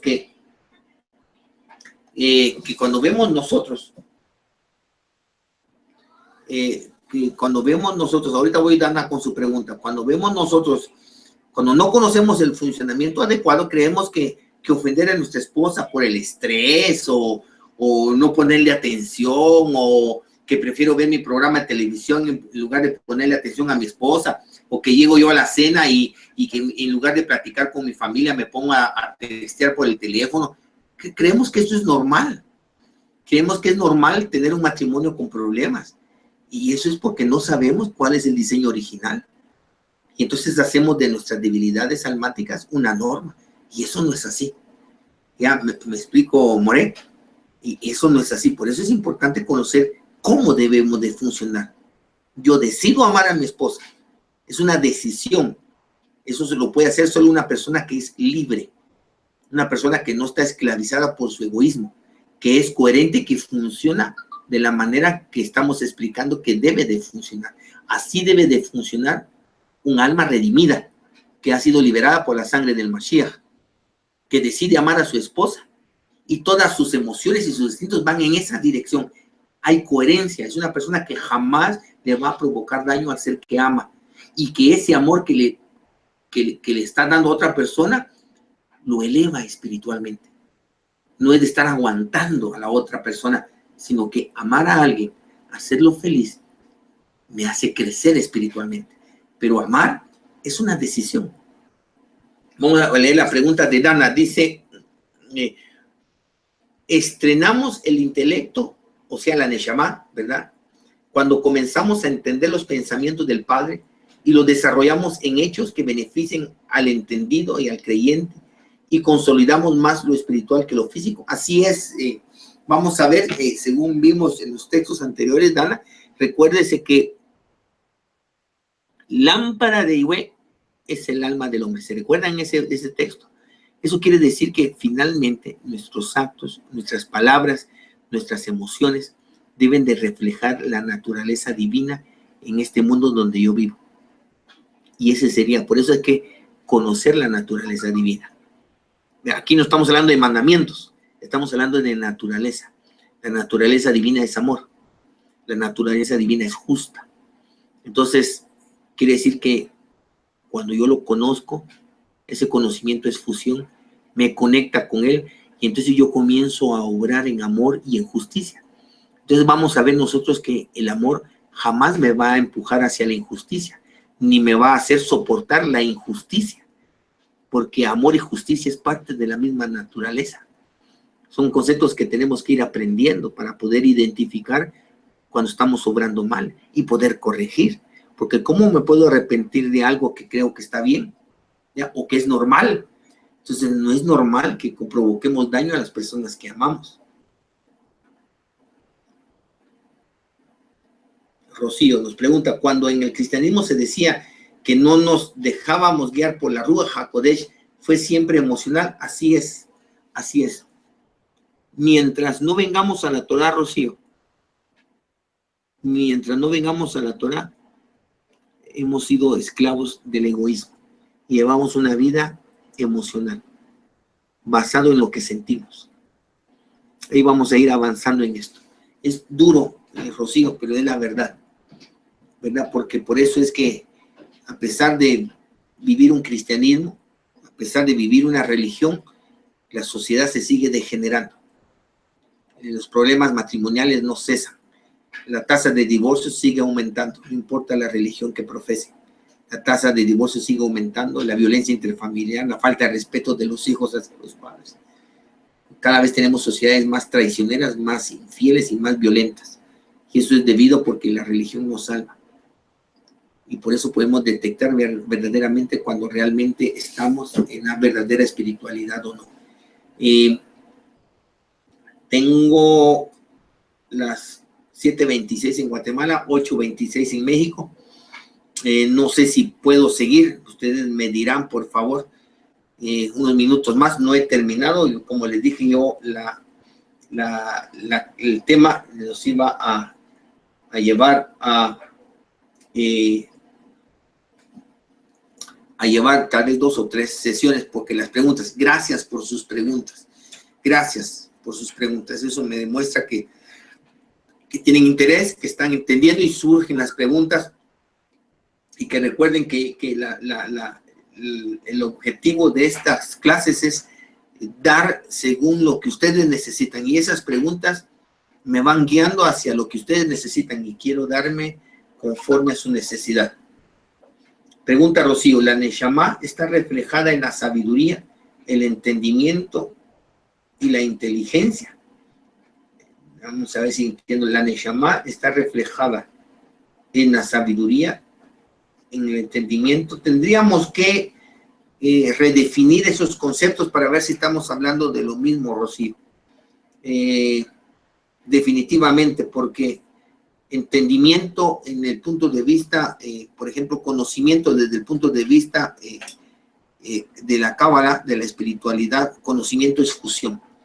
Nadie puede decir que conoce al Mashiach si su vida no refleja eso, porque conocimiento es fusión. El que cree en él debe de andar como él anduvo. Entonces no es de un conocimiento intelectual que está desligada de la acción. El conocimiento es aquel conocimiento que afectan los estados mentales, emocionales y de acción. Hay una transformación. El nivel de inteligencia sería la capacidad que nosotros le podríamos desarrollar para utilizar el intelecto de una manera adecuada, ¿verdad? Porque también hay ladrones, hay asesinos que son sumamente inteligentes, tienen un coeficiente intelectual muy alto, pero su inteligencia, su neshama, digamos así, esa parte del alma donde está el entendimiento, está supeditada a los instintos, entonces eso no los hace inteligentes. No sé si me explico. Entonces es cuando realmente tenemos un objetivo, podemos ver que el intelecto y todos estos conceptos tienen que estar definidos basados en la espiritualidad, en el objetivo. Ok, gracias. Perdone, la señora Carolina nos dice que continuemos. Vamos a continuar un poquito más. Continúe, dice también Rosita.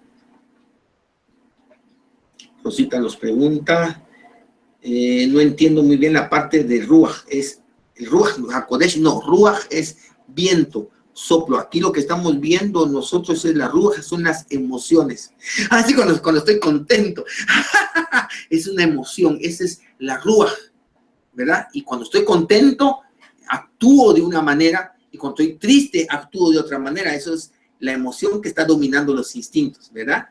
No estamos hablando de la Ruach HaKodesh. Tengo otra pregunta del Morenao. Gracias por sus preguntas. Rabino, una pregunta. ¿Qué elementos no intervienen en el funcionamiento del alma cuando la persona duerme? Cuando se duerme, o sea, hasta ahí, ¿qué pasa? ¿Solamente actúan algunos elementos del alma o está en funcionamiento total? No, cuando estamos durmiendo, los que descansan son, digámosle, los únicos que están activos son las 3 sefirot. Por eso recuerden que están divididas en 3, las 3 superiores y las 7 inferiores. Las 7 son este mundo, sujetos a tiempo y espacio, mientras que las 3 sefirot superiores, que es donde está la neshama de la neshama, es lo que está por sobre tiempo y espacio. Por ejemplo, cuando soñamos, son las 3 sefirot las que están conectadas. Por eso a veces tenemos sueños proféticos, sueños que nos conectan con algo que va a suceder. Esos son las 3 sefirot que están activas. Personas que, por ejemplo, se desdoblan, personas en donde a veces se salen, dicen, la forma en que expresamos es que nos salimos de nuestro cuerpo y podemos ver nuestro cuerpo. No es realmente nuestra alma la que sale, porque si nuestra alma sale de nuestro cuerpo, nuestro corazón deja de latir y es lo que conocemos como muerte, sino que son estas 3 sefirot, nuestra conciencia se está despegando de nuestro plano físico y entonces comenzamos a ver cosas que están más allá del espacio físico en donde está nuestro cuerpo, en donde están las 7 sefirot. Son estas 3 sefirot, es la neshama la que puede viajar, de alguna manera es la que se puede conectar al Ein Sof.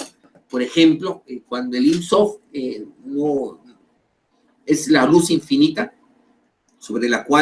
a través de la cual el Eterno se revela a su creación, es luz infinita, sin fin, Ein Sof, sin fin quiere decir, de ahí donde emana toda la vida, toda la creación.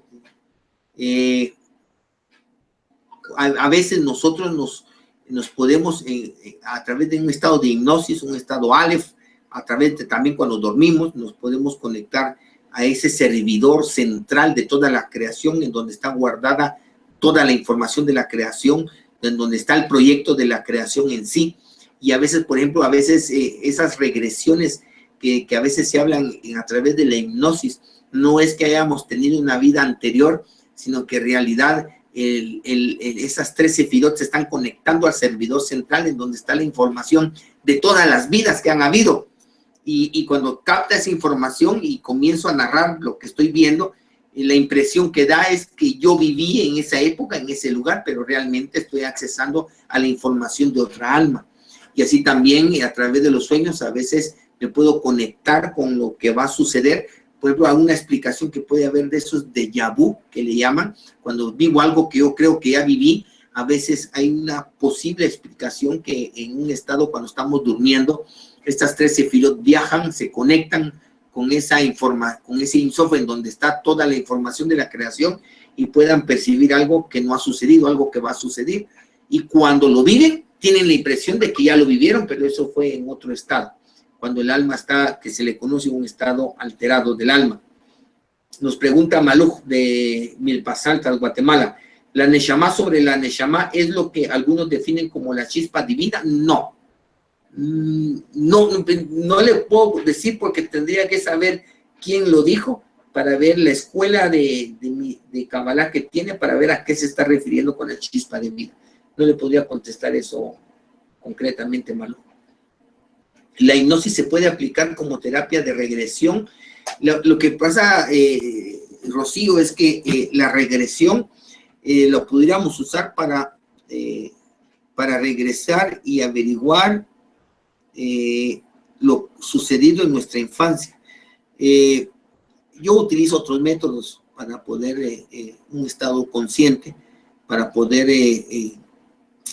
ver los problemas que se pudieron haber tenido en la adolescencia, juventud o niñez, pero más allá de nuestro nacimiento, lo que estamos accesando, nos metemos a un servidor central en donde está mucha información y que posiblemente no va a ser la información de la Neshama que estamos tratando.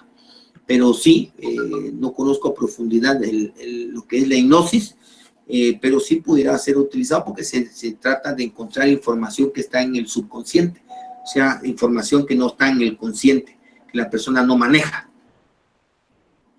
Nos dice Rocío, y en el cristianismo se aolicaba, no entiendo, con diferentes nombres, no sé a qué se refiere, escribió mal ahí, hay un problema ahí en el texto. Marco Escobar, sigamos, dice don Marco. Gracias. No le entendí la pregunta, está mal typeado ahí, Rocío, por favor.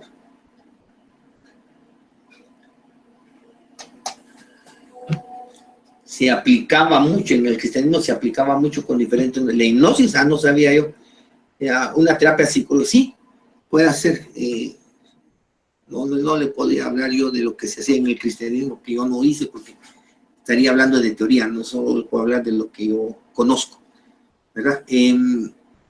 Sigamos entonces. Bueno, entonces ahorita lo que vamos a aprender es el mal funcionamiento. Entonces aprendimos el buen funcionamiento, cómo deberíamos de funcionar. Algo que nos cuesta entender es que cuando Adán pecó, ¿sí?, desobedeció, funcionó de esa manera. Para él desobedecer fue un acto consciente, ejerciendo su libre albedrío, su libertad. Fue un acto voluntario.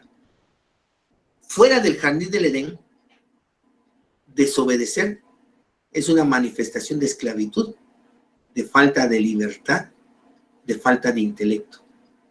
No hay libre albedrío. Eso es lo que vamos a aprender después, tal vez en la otra clase. Entonces vamos a ver el mal funcionamiento que van a ver ustedes que aquí sí ya vamos a ir identificándonos que cómo es que funcionamos, porque es el mal funcionamiento del alma.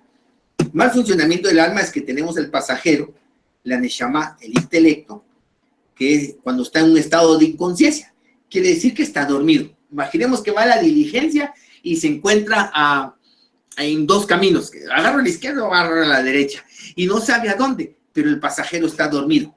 Es cuando no tenemos conciencia, ¿verdad? Entonces, no sé qué hacer. Entonces, ¿quién toma la decisión? ¿Qué camino tomar? Si el pasajero de la Neshama está dormido, no tengo conciencia, ¿verdad? Entonces, ¿qué hago? Entonces, no se conoce el destino, solo se da la información que el cochero requiere, pero no sabemos qué objetivo tiene esta vida, cuál es el objetivo de nuestra creación, por qué estamos en este mundo, de qué se trata el matrimonio, cómo tengo qué tengo que ser yo como esposo para mi esposa, qué tengo que ser yo como esposa para mi esposo, qué tengo que ser yo como madre para mis hijos, qué tengo que ser yo como padre para mis hijos, cuál es mi responsabilidad como hijo mayor, como hijo mediano, como hijo menor. Todo eso de cómo funciona, no lo sabemos. Entonces nos casamos como animales, perdonen la expresión, porque me enamoré. O sea, cuando digo yo me enamoré, es que no pude escoger de quién enamorarme. Entonces somos como un animal.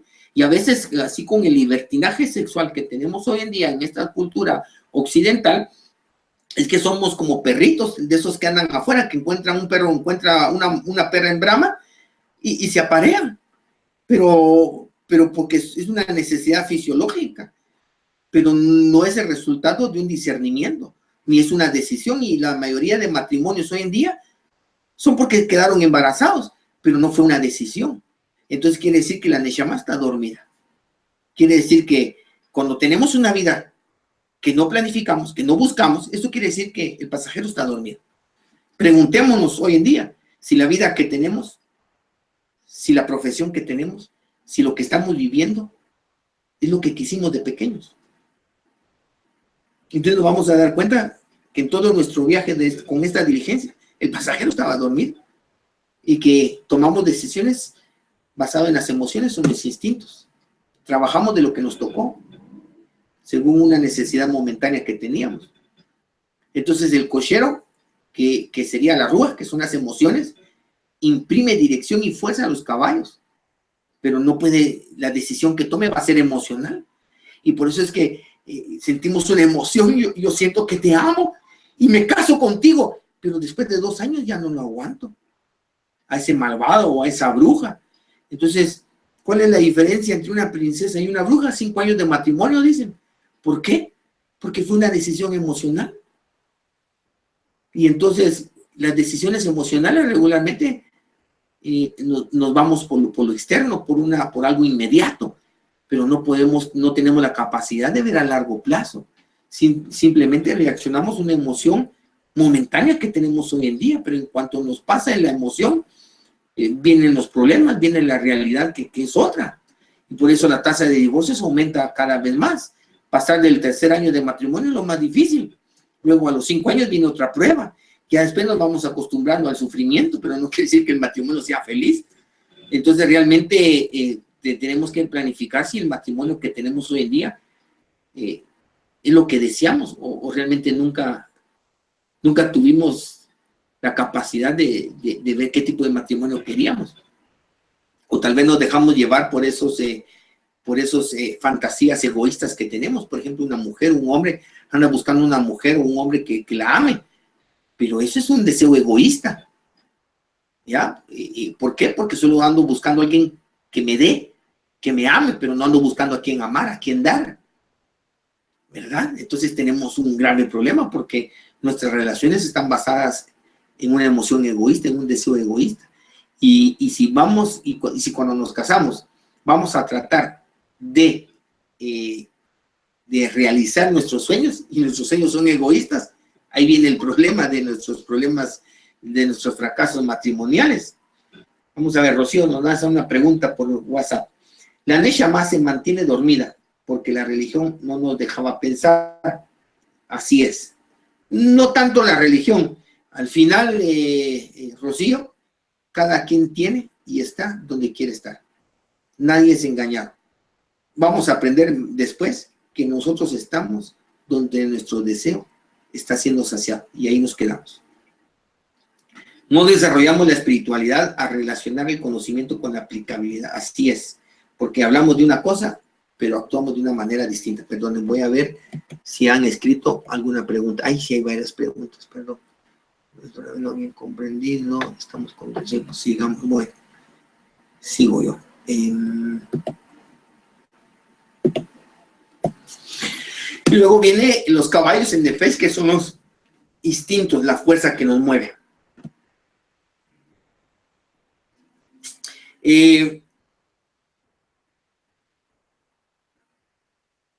Entonces no sabemos a dónde funciona. Crecemos, llegamos a la juventud y realmente no tenemos objetivos reales sobre nuestra vida.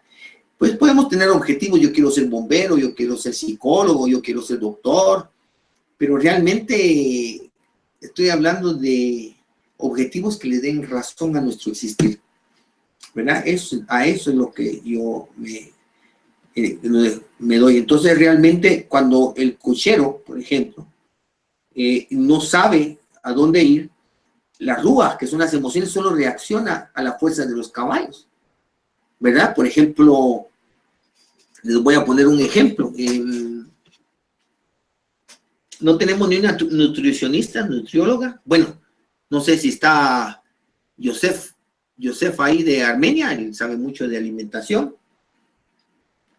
Bien, pero les voy a poner un ejemplo en la nutrición.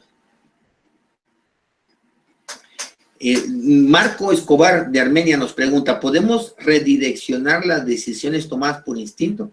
Sí, es más, debemos tener la capacidad de saber si lo que yo tengo intención de hacer o de decir está saliendo de mis instintos o es algo que la Neshama está tomando la decisión o no.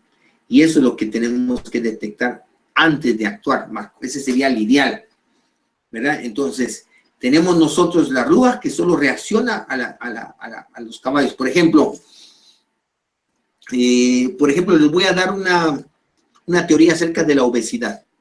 Cuando nosotros nacemos, cuando los niños crecen, por ejemplo, ya cuando los niños tienen 6 meses que se les comienza a dar comida sólida, el pediatra recomienda que usted le ponga fruta, le ponga verdura, le ponga algo así para que el niño escoja, porque el niño tiene un instinto que sabe lo que necesita, ¿verdad? Por ejemplo, cuando un niño está deshidratado, la instrucción es que no le dé agua a la fuerza. El agua, el niño, el cuerpo le va a pedir agua, entonces va a querer agua, entonces lo busca. Cuando ya no quiere agua, ya no le dé, porque el cuerpo de pequeño tiene el instinto y sabe, tiene esa sabiduría dentro del cuerpo que sabe qué es lo que necesita. Pero otra vez la educación formal nos quiere decir qué es lo que realmente el cuerpo necesita, pero cada cuerpo es distinto, entonces le estamos forzando al niño a que coma verdura, que coma eso, que coma lo otro, y entonces comenzamos a mal educar a nuestro cuerpo para que no podamos accesar a esa sabiduría interna que trae el cuerpo. Y entonces nosotros comemos, cuando tenemos hambre, tenemos una necesidad, necesitamos minerales, necesitamos ciertos nutrientes que nuestro cuerpo necesita, pero debido a la educación que se nos dio, o a la falta de educación que tenemos alimenticia, o por la influencia al mercadeo que ejerce sobre nuestras vidas, comemos una hamburguesa, comemos un pollo frito, pero como lo que estamos comiendo, por no tener conocimiento, porque la Neshama, el pasajero, está dormido, solo reaccionamos a un instinto, una emoción, entonces comemos cosas que nuestro cuerpo no necesita. Y como no estamos dándole al cuerpo lo que necesita, la insatisfacción continúa. Entonces comemos más y más y más, y estamos comiendo más de lo que nuestro cuerpo puede digerir, pero no le estamos dando los nutrientes que necesita, porque nos falta entendimiento. No sé si me captan el ejemplo. Entonces, así pasa que tenemos problemas digestivos, tenemos problemas con la alimentación, tenemos problemas con nuestra salud, porque nos alimentamos instintivamente o emocionalmente, pero no tenemos discernimiento. ¿Ya? Eso también lo puedo aplicar a otros ejemplos, se ve que se me ocurre algún otro ejemplo ahorita. La alimentación, hay muchas cosas que la sabiduría está dentro de nosotros, pero aplacamos esa sabiduría.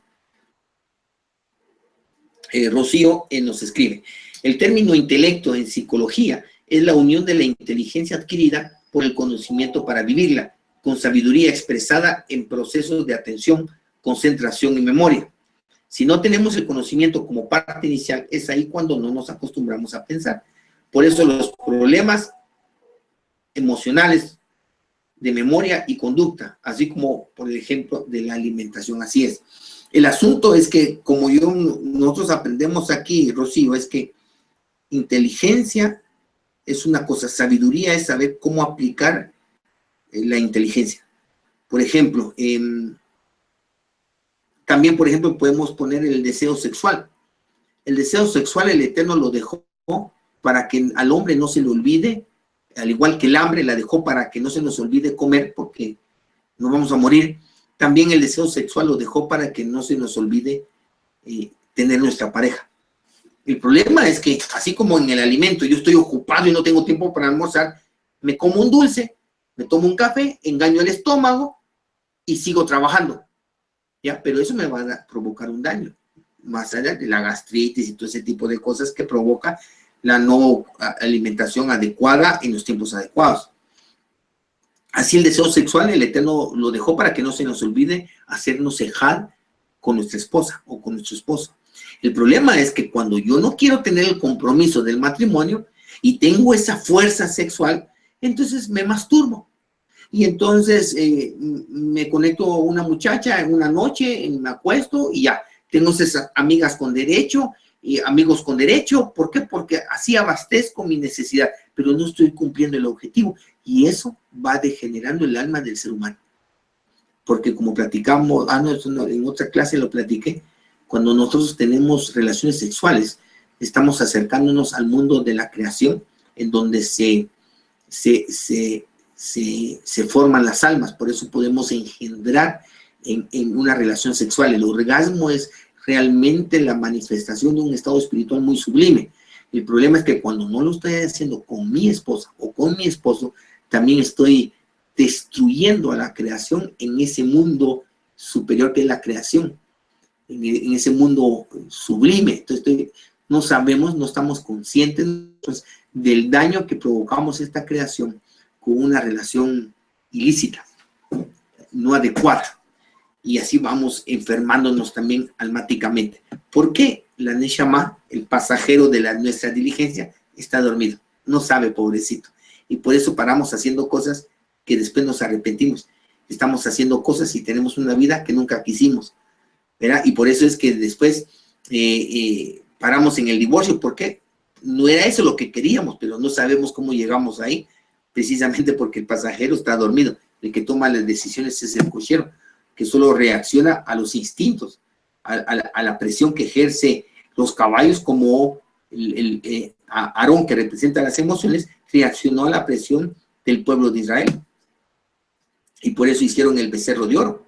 Entonces, sin dirección y objetivo, el Nefesh, los caballos se dejan llevar por toda clase de estímulos que atraigan su atención. Si ellos van en el camino, imagínense, y el camino se divide en dos, y del lado izquierdo hay olores, hay plantas, hay sabores que lo seducen al caballo, el caballo va a girar hacia ese camino. Y por eso es que la mayoría de vidas que ustedes van a ver que el ser humano, y la vida misma que nosotros hemos llevado hasta el día de hoy, son vidas de un animal, basado en instintos, en emociones, pero no tenemos discernimiento, no sabemos cuál es el objetivo de nuestra vida, de nuestra espiritualidad, y por eso no podemos construir una vida espiritual, no podemos crecer espiritualmente, porque no tenemos objetivo. Solo con un objetivo podemos medir nosotros si realmente nuestra espiritualidad funciona o no. Porque imaginemos que usted no sabe a dónde va, se sube a cualquier bus, porque el que no sabe a dónde va, cualquier bus lo lleva.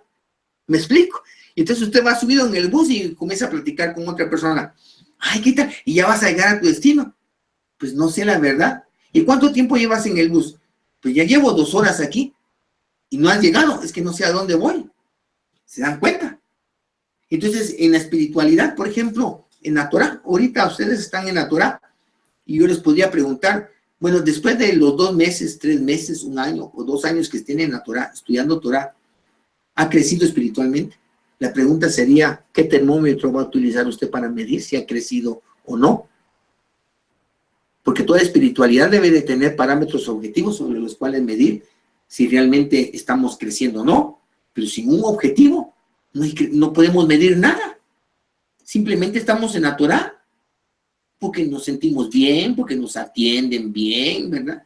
Es como ese ejemplo del bus. Voy en el bus y este bus es el que te va, pues no sé, pero los sillones están cómodos, pero aquí la gente es amigable, hay buenos olores, porque nos sentimos bien y por eso estamos en un lugar, pero como no tenemos objetivos, no podemos medir nuestro crecimiento, no podemos medir si nos estamos acercando o alejando de nuestra meta, porque no hay objetivos claros, porque toda la espiritualidad que se nos ha enseñado es filosófica.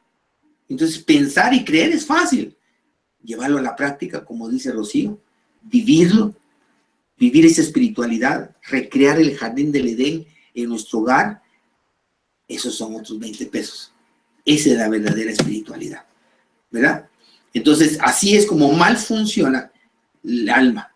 sin dirección y objetivos, los caballos dirigen dan fuerza al cochero y el cochero solo reacciona a los instintos.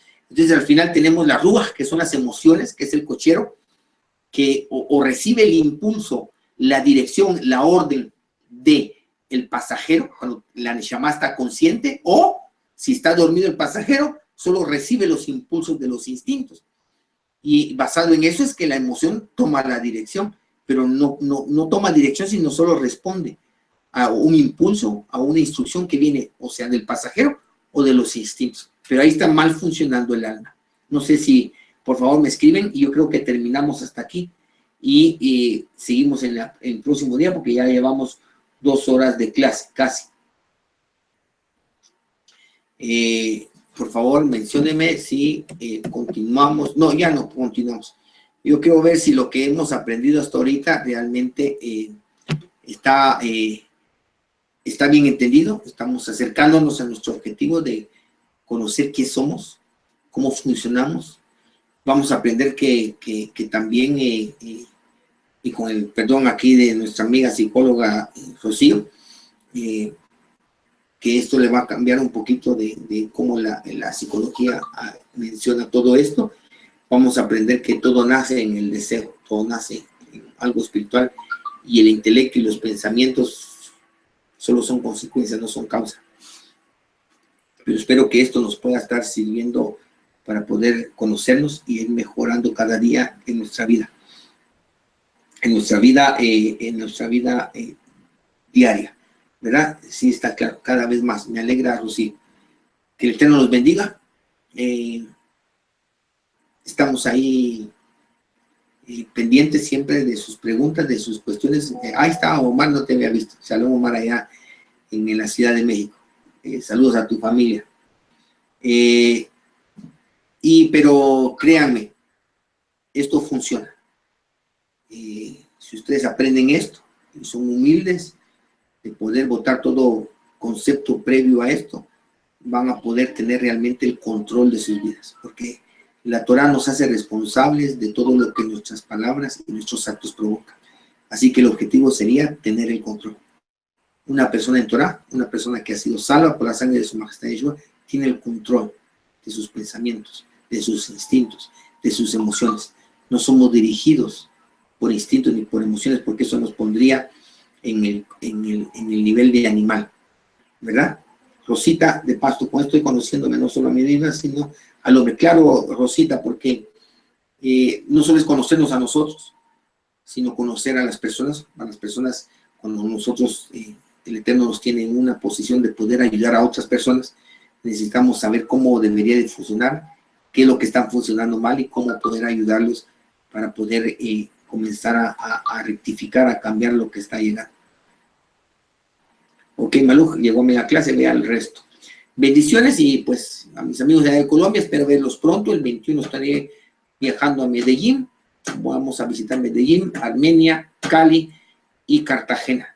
Espero que poderlos ver. A algunos de ustedes no los conozco en persona. Espero poder conocerlos allá en persona y poder ayudarlos ahora ya en la práctica a poder quitar algunos problemas que pueden estar teniendo, que ya comencé a ver que las alteraciones sensoperceptivas hacen parte de los instintos. Tendría que, por favor, tal vez después fuera de clase, Rocío, explicarme ese concepto de alteraciones sensoperceptivas. Con mucho gusto. Shalom a todos. Shalom, Omar, allá de la Ciudad de México. Nahum, allá en apartado Antioquia, y nuestros amigos allá de Armenia en Quintín. Bendiciones. Shalom.